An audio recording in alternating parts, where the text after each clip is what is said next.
आदरणीय दर्शकवृन्द नमस्कार। AP talk टाइममा स्वागत छ। म नीरज राज जोशी। स्थानीय तह निर्वाचनको मत परिणामले नेपाली कांग्रेसलाई ठूलो दलको रूपमा स्थापित गरेको छ। यसमानेमा नेपाली कांग्रेसले आफूलाई पुनः प्रमुख शक्तिको रूपमा स्थापित गर्न सफल भएको छ स्थानीय तहको निर्वाचनको मत परिणामका आधारमा। अर्कोतर्फ नेकपा एमाले स्थानीय तहमा आफूले पाएको मतलाई हेर्ने हो भने आफू नै प्रमुख शक्ति भएको दाबी गरेको छ। मुख्य गरी दुईवटा पार्टी नेपाली कांग्रेस र नेकपा एमाले बीच को ठुलो र को सानो भन्ने खालको एक किसिमको प्रतिस्पर्धा पनि देखिएको छ। अर्कोतर्फ नेपाली कांग्रेसले यो स्थानीय तहको निर्वाचनमा गठबन्धन गरेर आफूलाई राम्रै परिणाम आयो भन्ने एक थरीको बुझाइ छ भने अर्का थरीको बुझाइ गठबन्धन नगरेको भए अझ राम्रो मत परिणाम प्राप्त गर्थ्यौं भन्ने पनि नेपाली कांग्रेसका केही नेता कार्यकर्ताहरूको बुझाइ र विश्लेषण रहने गरेको छ।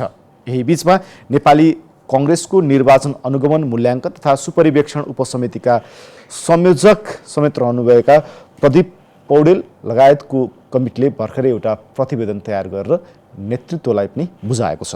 प्रतिवेदनले निकालेको निष्कर्ष के छ र आगामी निर्वाचन अर्थात् संघ र प्रदेशको निर्वाचनमा नेपाली कांग्रेसले सत्ता गठबन्धनलाई कायम राखेर अगाडि बढ्छ या नेपाली कांग्रेसका केही नेता कार्यकर्ताले भने जस्तै होइन नेपाली कांग्रेस अब एक्लै निर्वाचनमा होमिनुपर्छ, एक्लै अगाडि बढ्नुपर्छ, कसरी बढ्छ लगायतका विषयसँग सम्बन्धित रहेर यो बसाइमा हामी कुराकानी गर्नेछौँ। र हामीसँग हुनुहुन्छ निर्वाचन अनुगमन मूल्याङ्कन तथा सुपरिवेक्षण उपसमितिका संयोजक तथा नेपाली कांग्रेसका नेता प्रदीप पौडेल। उहाँलाई कार्यक्रममा स्वागत गर्ने अनुमति चाहन्छु। यहाँलाई स्वागत छ। हजुर, धन्यवाद।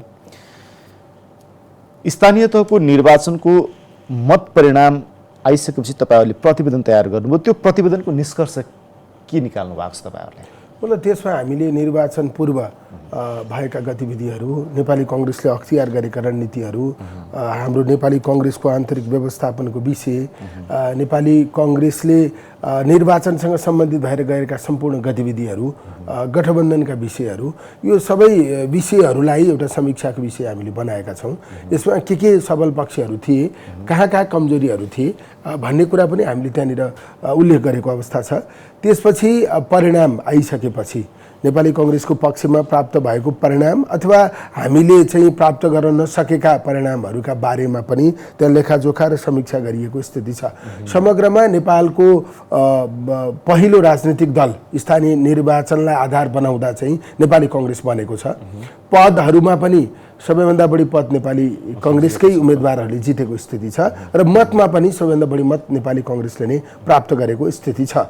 यो चाहिँ हामीले तथ्यगत आधारमा त्यो कुरालाई पुष्टि गरेको स्थिति छ र सँगसँगै गठबन्धनको सन्दर्भमा यो गणित केन्द्रित भएको कुरालाई धेरै टीका टिप्पणीको विषय बनाइएको पनि देखिएको छ। त्यसैले यसलाई चाहिँ मुद्दा केन्द्रित, यो चाहिँ नेपालको संविधान कार्यान्वयन गर्नका लागि हो, समृद्धि प्राप्त गर्नका लागि हो, सुशासन कायम गर्नका लागि हो अथवा समग्र देशको भविष्यका लागि हो भन्ने कुरालाई हामीले चाहिँ स्थापित गरेर अगाडि बढ्न जरुरी छ भन्ने निष्कर्ष हामीले त्यहाँ निकालेका छौँ। तपाईहरु त्यो निष्कर्ष निकालिरहँदाखेरि तपाईहरुसँगै गठबन्धनमा रहेका केही दलले नेपाली कांग्रेसले जुन आधारमा आफूलाई मत दिनुपर्ने थियो, जुन एक किसिमको सहमति र समझदारी अनुसार त्यस किसिमको नदिएको भन्ने उहाँहरूको गुनासो पनि छ नि कि त्यसै गरेको नेपाली कांग्रेसले? होइन, मतलब यो यस्तो छ, अब कतिपय ठाउँहरूमा नेपाली कांग्रेसलाई अन्य साझेदार दलहरूबाट मत नआएको पनि स्थिति छ।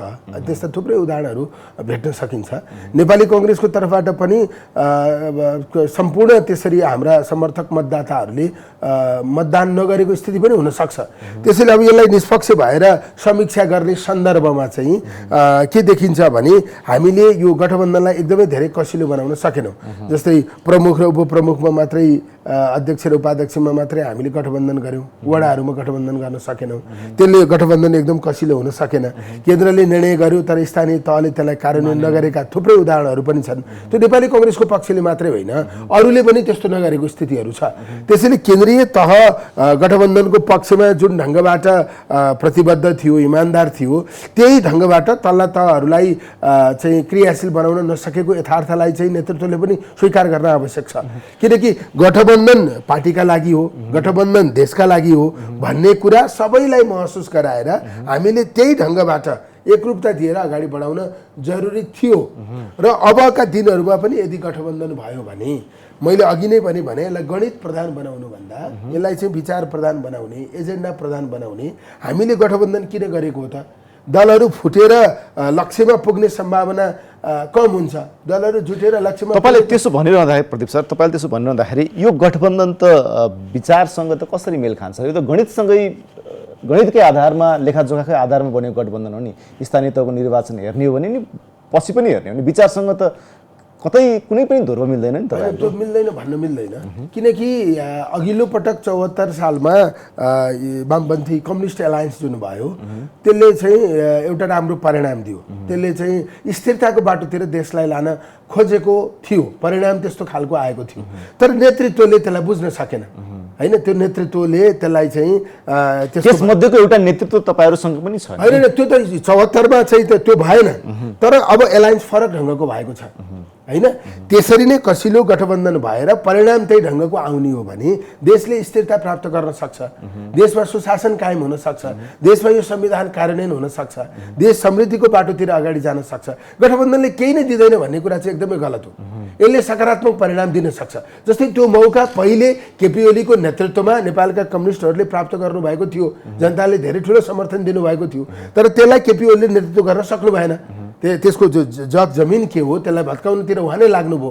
तर अब त्यसो नगरिकन साँच्चै जनतालाई एकीकृत ढङ्गबाट अगाडि बढेर चाहिँ यो विचारमा आधारित छ, यो संविधान कार्यान्वयन गर्ने विषयसँग जोडिएको छ, समृद्धि प्राप्त गर्ने विषयसँग जोडिएको छ भनेर यसको वैचारिक विषयलाई प्रधान बनाएर अगाडि जाने हो भने गठबन्धन सार्थक हुन सक्छ। यहाँनिर पार्टीहरूको मार्गदर्शक सिद्धान्त, मूल सिद्धान्त, यी सिद्धान्तहरूभन्दा बाहेकको गठबन्धन लामो चल्ने भन्ने खोज्नु भयो के? मतलब होइन, सिद्धान्त भने नेपालको संविधानसँग विमति राख्नेहरूसँग मिल्दैन हैन। नेपालको संविधान नमान्ने हैन, गणतन्त्र नमान्ने हैन, संघीयता नमान्ने अथवा चाहिँ यसका मूलभूत विषयहरूका बारेमा प्रश्न गर्नेहरूसँग गठबन्धन गर्ने कुरा स्वाभाविक नहुन सक्छ।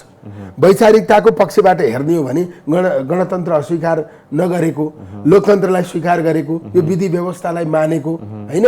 अब नाम जे होला, कसैको नाम काङ्ग्रेस होला, कसैको नाम कम्युनिस्ट होला, तर प्रधान कुरा के हो भने शासकीय स्वरूप स्वीकार गरेको हैन।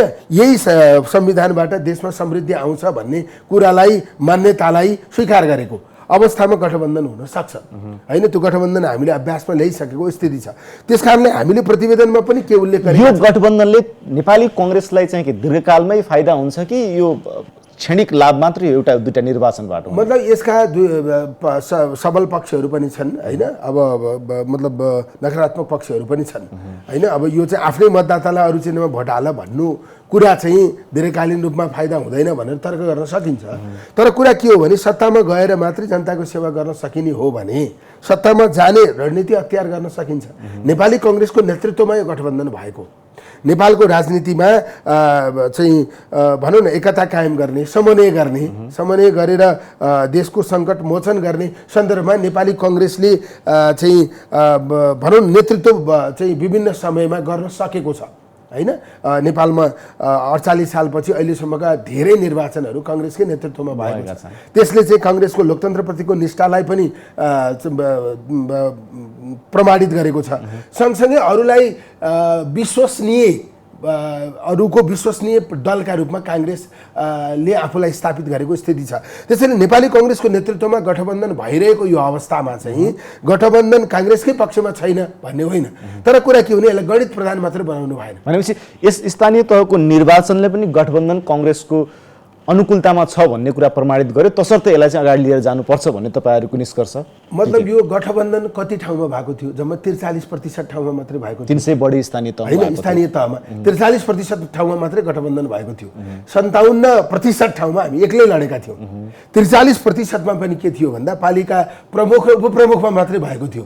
मलाई लाग्छ त्यहाँ 80% भन्दा बढी वडाहरूमा हामी एक्लै लडेको स्थिति थियो हैन।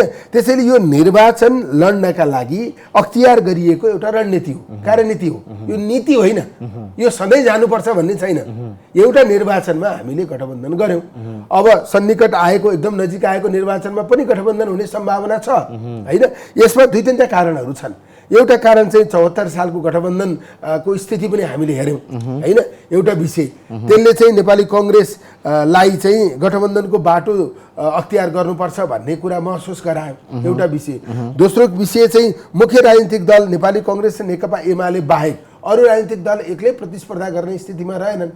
नरहिसकेपछि नेपाली कङ्ग्रेसलाई चुनाव जित्नका निम्ति 90% मत ऊ आफैले ल्याउन सक्छ, 10% मत कसैको सहयोगमा ल्याउनु पर्ने स्थिति। भनेपछि यो गठबन्धन चाहिँ नेपाली कङ्ग्रेसका लागि थिएन, अरूका लागि थियो भनेर बुझ्नु पर्यो। अरूका लागि थिएन, थियो भनेर कसरी? माओवादीका लागि थियो, एकीकृत समाजवादीका लागि थियो, जसपाका लागि थियो गठबन्धन, जनमोर्चाका लागि थियो गठबन्धन, नेपाली कङ्ग्रेसका लागि थिएन। अनि राष्ट्रिय परिस्थितिले नेपाली कङ्ग्रेस पार्टी प्रभावित हुने कुरा स्वाभाविक हो होइन।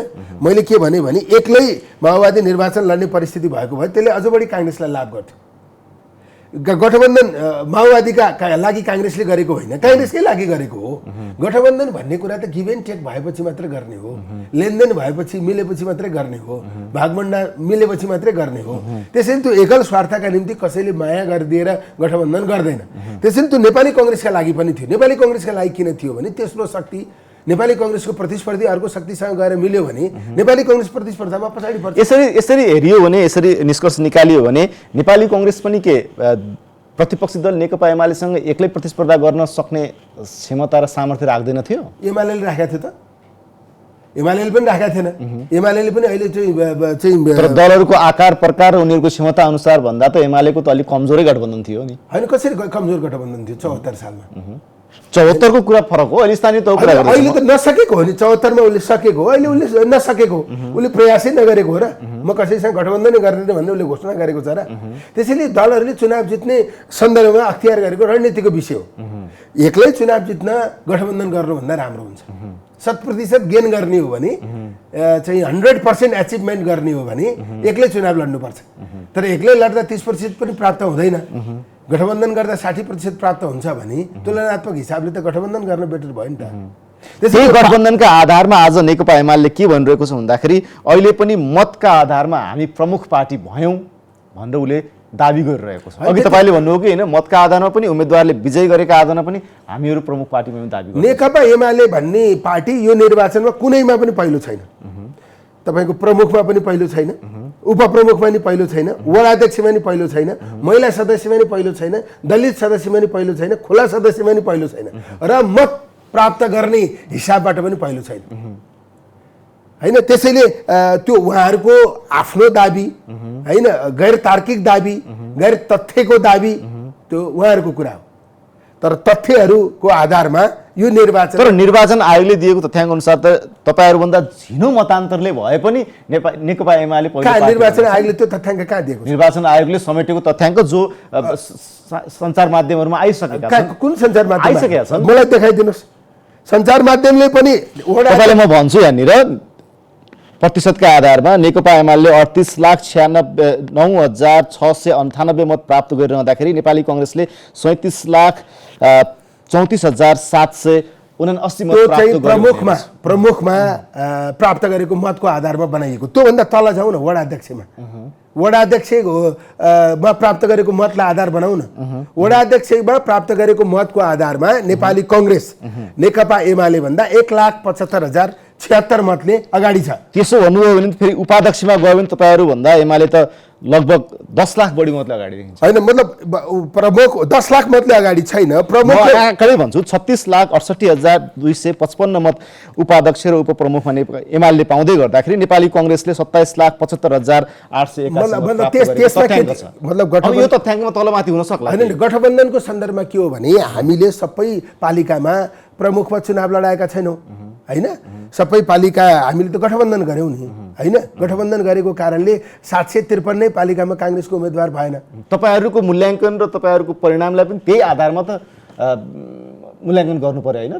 होइन, मतलब मैले भन्न खोजेको वडा अध्यक्षमा नेपाली कङ्ग्रेसले प्राप्त गरेको मत होइन को आधारमा चाहिँ नेपाली कङ्ग्रेस एमाले भन्दा करिब 2 लाख मतले अगाडि छ हैन मतको आधारमा। अब यो चाहिँ प्रमुख र उपप्रमुखको सन्दर्भमा के भएको भन्दा गठबन्धन गर्ने सन्दर्भमा हामीले थुप्रै ठाउँ छोडेका छौँ।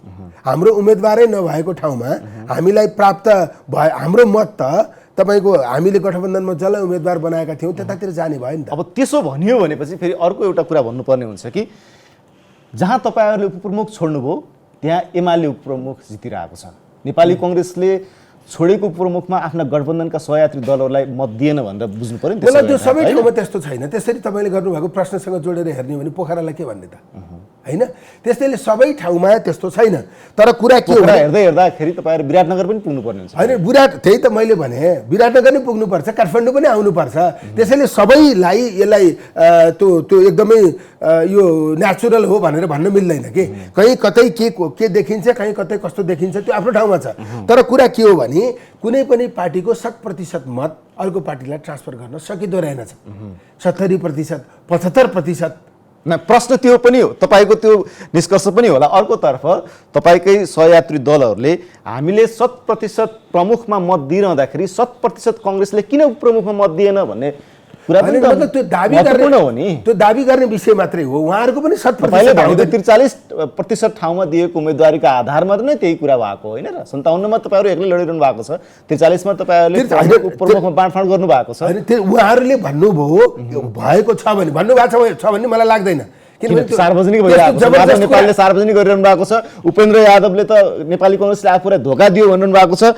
प्रचण्डको अभिव्यक्ति सुन्यो भने त नेपाली कङ्ग्रेसमा हुँकार बढ्यो, त्यही हुँकार हो भने फेरि देखाइदिन्छु भन्ने कुन मञ्चमा कसरी भाषण गर्नुभयो। प्रचण्ड र चाहिँ हाम्रो सभापति शेरबहादुरज्यूको कुरा मिलि नै रहेको छ। गठबन्धन तोडिएकै छैन, गठबन्धन हुन्छ भनिरहनु भएको छ हैन। कुन भाषणमा कुन सेन्टेन्सलाई कसरी बुझियो त्यो एउटा विषय हो हैन। कुन रणनीतिका निम्ति त्यो भाषण गरियो त्यो एउटा विषय हो।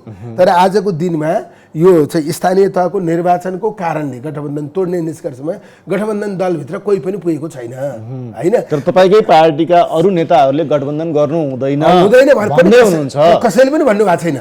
किन भन्नु भएको छैन हैन, गठबन्धन गर्नु हुँदैन भनेर कसैले भन्नु भएको छैन। गगन थापाले भन्नु भएको छ, शेखर कोइरालाले भन्नु भएको छ। गगन थापाले पनि भन्नु भएको छैन, शेखर कोइरालाले पनि भन्नु। म तपाईलाई गगन थापाले के भन्नु भएको छ त्यो स्टेटमेन्ट म तपाईँलाई भनिदिन्छु कि निर्वाचनमा एक्लै जाउँ, सरकार बनाउँदाखेरि गठबन्धन हुने कुरा चाहिँ स्वाभाविक हो। निर्वाचनमा जाँदाखेरि गठबन्धन बनाउनु चाहिँ त्यो चाहिँ अलिकति मिल्दैन, व्यवहारले मिल्दैन, राजनीतिले मिल्दैन। स्थानीय तहको निर्वाचनको अगाडि गठबन्धन गर्ने नगर्ने भन्ने चर्चा बहस भएको बेलामा उहाँले भन्नुभएको पार्टीभित्रका बैठकपछि पनि भन्नुभएको संसद। अब त्यो कुरामा म जान चाहनु। उहाँले भन्नुभएको छैन। मैले तपाईँलाई काङ्ग्रेसको केन्द्रीय सदस्य आधिकारिक मान्छेबाट मैले तपाईँलाई भने तपाईँको यो लोकप्रिय कार्यक्रम मार्फत। त्यसकारण कुरा के हो भने गठबन्धनकै प्रक्रियामा अगाडि बढ्ने स्थिति अथवा सम्भावना ज्यादा छ। तर अहिलेसम्म कुरा के हो भने स्थानीय तहमा गठबन्धन गरिएको स्थिति हो। 43% ठाउँमा मात्र गठबन्धन गरिएको अवस्था हो। त्यसमा एकदम साँचो र सत्य कुरा के हो भने कुनै पनि पार्टीको सम्पूर्ण मत अर्को पार्टीको उम्मेदवारलाई जान सक्दो रहेनछ हैन। त्यो मेरो गयो तेरो गएन भन्नु कुरा एउटा विषय हो, तर जान सक्दो रहन्छ। यो चाहिँ रियालिटी हो हैन। यो रियालिटीलाई आधार मानेर सङ्घ र प्रदेशको चुनावमा यही रियालिटीमा तपाईँहरू जानुहुन्छ कि फेरि रियालिटी खनाउने विषय चाहिँ नहुँदो रहेछ? त्यसैले अलिकति हामी अनि रियालिटी भनेको पुनर्विचार गर्ने गरी चाहिँ त्यस्तो गम्भीर अवस्था छैन। 80% जाँदो रहेछ, 20% नजाँदो रहेछ हैन। त्यसैले त्यसलाई 100% जाने कसरी बनाउन सकिन्छ, बदर नहुने स्थिति निर्माण गर्न कसरी, त्यो त पार्टीले सुधार गर्नुपर्ने विषय हो नि। गठबन्धन गर्ने हो भने गठबन्धनले सुधार गर्नुपर्ने विषय हो नि हैन। त्यसैले यो चाहिँ 20% मात्रै गयो 80% गएन भन्ने स्थिति त छैन। त्यसकारण नेतृत्वले पनि दलले पनि मतदातालाई आफ्नो निर्देशन मान्छन्, मैले जे भने त्यही मान्छन् भनेर सम्झिनु हुँदैन हैन। त्यो चाहिँ जनताको स्वार्थ औचित्यतामा आधारित हुनुपर्छ हैन। मैले सुरुमै भने यो विचारसँग जोडिनुपर्छ। गठबन्धन किन हो, जनतालाई यसले के फाइदा गर्छ, देशलाई यसले के फाइदा गर्छ भन्ने सैद्धान्तिक पक्षसँग वैचारिक पक्षसँग यो गठबन्धनको प्रक्रियालाई जोड्नुपर्छ। त्यसो भयो भने मात्रै पार्टीको भोट मात्रै होइन जनताको भोट पनि आउने स्थिति बन्छ। त्यसैले गणित प्रधान बनाएर मात्रै गठबन्धन गर्ने कुरा भन्दा साझा एजेन्डा निर्माण गरेर हैन यसको दीर्घकालीन प्रभावलाई चाहिँ प्रस्तुत गरेर हैन यो जनताको पक्षमा छ, देशको पक्षमा छ, संविधानको पक्षमा छ भन्ने कुरालाई प्रस्ट्याएर गठबन्धन गर्न सक्यो भने तपाईँहरूकै साथीहरूका अभिव्यक्तिहरूलाई सापट लिएर यहाँनिर भन्यो भनेपछि नेपाली कङ्ग्रेसले जानी आफ्नो खुट्टामा बन्चरो हान्दैछ गठबन्धनका नाममा भन्नेहरूलाई भोलि तपाईँहरू पार्टीको नेतृत्वमा आउनुहोला, तपाईँहरूको पुस्तालाई त्यो प्रश्न पटक पटक उठ्ने देखिन्छ। यसलाई तपाईँले कसरी चिर्नुहुन्छ? होइन, मतलब यो जानी जानी खुट्टामा के अरे बन्चरो हानेको अथवा घाटा भएको भन्ने कुरा होइन। हेर्नुहोस्, नेपाली कङ्ग्रेसले कमजोर ठाउँमा गठबन्धन गरेको हो अथवा गठबन्धनका दलहरूले आफू कमजोर रहेका ठाउँमा मिलेको स्थिति हो, होइन? कमजोर नरहेको ठाउँमा चाहिँ एक्लै एक्लै मैत्रीपूर्ण प्रतिस्पर्धा गरेको स्थिति छ। केन्द्रबाट महानगर उपमहानगरमा गठबन्धन गरिएको हो, धेरै जसो तलैबाट गठबन्धन भएको हो, तल स्थानीय तहकै निर्णयबाट गठबन्धन भएको हो। त्यसैले आवश्यकता औचित्यता त्यहाँको सान्दर्भिकता हेरेर गठबन्धन गरिएको अवस्था छ। त्यसैले एकदम खुट्टामै बन्चरोले हान्यो, एकदमै चाहिँ घाटा जानु पर्दैन, चितवनै पुग्यो हुन्छ। धेरै घाटा लागेको स्थिति पनि होइन, होइन? अब चितवन अथवा केही महानगरपालिका केही उपमहानगरपालिकाको सन्दर्भमा हामीले प्रतिवेदनमा नै उल्लेख गरेका छौँ, सन्तोषजनक परिणाम नआएको स्थिति हो। केन्द्रबाट गरिएको गठबन्धनको वातावरण निर्माण गर्नका लागि, होइन, पार्टीहरूलाई चाहिँ गठबन्धन गर्ने स्थिति बनाउनका लागि अब कतिपय ठाउँमा चाहिँ प्रभाव भएको ठाउँ पनि छोडिएको स्थिति छ। जस्तै त्यो चितवन पनि हो, होइन? त्यसैले त्यसले चितवन मात्रै हेर्दा चाहिँ त्यो गठबन्धनले हामीलाई फाइदा गरेको छैन। तर यो त पार्टी हो। पोखरा पनि छोड्नु भएको होइन, पार्टी हो। 753 पालिका छ। पोखरा पनि तपाईँहरूको केही होइन, अनि पोखरा पनि अब त्यहाँ कङ्ग्रेस बिचकै हो प्रतिस्पर्धा त्यहाँ, होइन? पोखरामा पनि हामीले चाहिँ करिब 23वटा वडा जितेको स्थिति छ, होइन? अब पोखराको चितवनको तुलनामा पोखरामा धेरै असन्तुष्टि भएन, होइन? अब तर सबै हामीले लिन पाउने त स्थिति हुँदैन नि त। गठबन्धन गर्दा त गिभ एन्ड टेक गर्नुपर्छ। गठबन्धनकै लागि कतिपय ठाउँहरू गुमाइएको स्थिति छ, होइन? त्यस कारणले हामीले महानगर र उपमहानगरपालिकाको परिणाम सन्तोषजनक आउन सकेन। मेयर हामीले गठबन्धन गर्नका लागि दियौँ, तर उपमेयर त हामीले जित्नु पर्थ्यो, होइन? अथवा उपमहानगरपालिकामा त हामीले जित्नु पर्थ्यो जहाँ हामीले गठबन्धन गऱ्यौँ। त्यसैले नगरपालिका र गाउँपालिकाको कङ्ग्रेसले मेयरमा या अध्यक्षमा उम्मेदवारी दिएको ठाउँमा जितेको छ, कङ्ग्रेसले उपप्रमुख र उपाध्यक्ष दिएको ठाउँमा जितेको छ, तर अर्को पार्टीले उपप्रमुख या अध्यक्ष भन्ने तपाईँहरूकै सहयात्री दलहरूले भनेका कुराहरूकै आधारमा मैले यो तपाईँसँग तपाईँलाई तथ्याङ्क बताउँछु। 324 गठबन्धन भएका तहहरूमध्येमा, होइन, पालिकाहरूमध्येमा 209मा काङ्ग्रेसले प्रमुख पाएको थियो। त्यसमा काङ्ग्रेसले जम्मा 137 मात्रै जितेको छ। 81 प्रमुख माओवादीले पाएको थियो, त्यहाँ 69 माओवादीले। अब प्रतिशतका आधारमा कसलाई बढी फाइदा भयो त? कसले धेरै जित्यो त?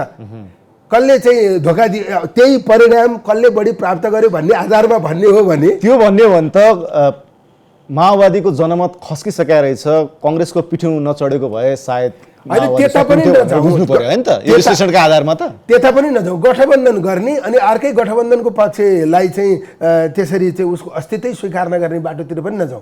हामीले माओवादीसँग त्यो मत परिणाम र जितेका उम्मेदवारको आधारमा त देखियो। तपाईँहरूको त प्रतिवेदनको सम्भव त निष्कर्षै होला, होइन? हाम्रो त्यो निष्कर्ष छैन। हामीले गठबन्धन गरिसकेपछि गठबन्धन गर्ने पक्षलाई सम्मान नै गर्नुपर्छ, होइन?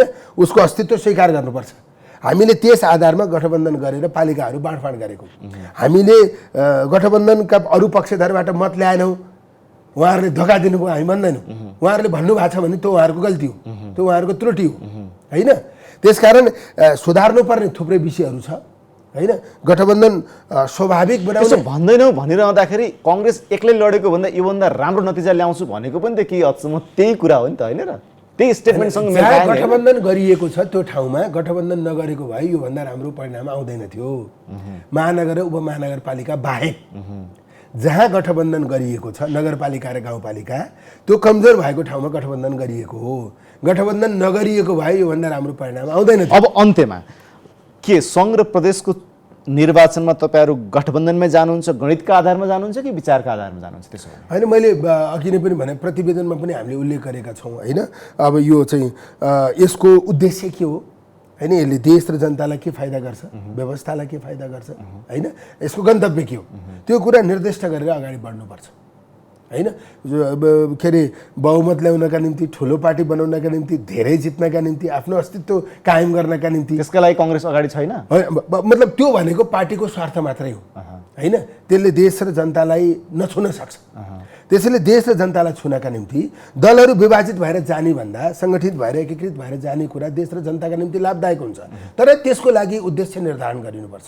हामीले गर्ने कुरा के हो होइन हामीले साझा एजेन्डा बनाउनुपर्छ एउटा समृद्धिको एउटा प्रश्न खाका बनाउनुपर्छ होइन एउटा चाहिँ भनौँ न आम रूपमा अपेक्षा सञ्चार गर्न सक्नुपर्छ आशा सञ्चार गर्न सक्नुपर्छ यो चाहिँ यो गठबन्धनले मुलुकलाई यहाँ पुर्याउँदैछ भन्ने कुराको यसो भनियो भने स्थानीय तह जस्तो सजिलो त केन्द्र र प्रदेशमा त हुँदैन त्यो त मुख्य सत्ता चलाउने ठाउँ निकाय हो त्यो मानेमा त तपाईँहरूले त्यति सहजै गठबन्धन बनाएर 5 वर्षसम्म गठबन्धन नेतृत्वकै सरकार अगाडि बढ्छ भन्ने कुराको अनुमान र विश्लेषण अहिले गर्न सकिन्छ होइन मतलब सङ्ख्यात्मक हिसाबले त स्थानीय तहको भन्दा केन्द्र र प्रदेशको सङ्ख्या असाध्यै थोरै हुन्छ झन् गाह्रो हुन्छ त्यहाँ होइन गाह्रो यस कारणले हुन्छ कि त्यो चाहिँ त्यसलाई बढी अस्तित्वको विषय बनाइन्छ होइन धेरै टाढा नजाउँ तपाईँकै जिल्लामा गइयो भने गाह्रो हुने हो कि हुने देखिन्छ त्यस कारणले अब पर्सनालिटीहरूको टसल हुन्छ होइन त्यसपछि अब जस्तै पार्लियामेन्टको सङ्ख्या छ राजनीतिक हैसियत कायम गर्ने मुख्य आधार हो होइन त्यसैले पेचिलो छ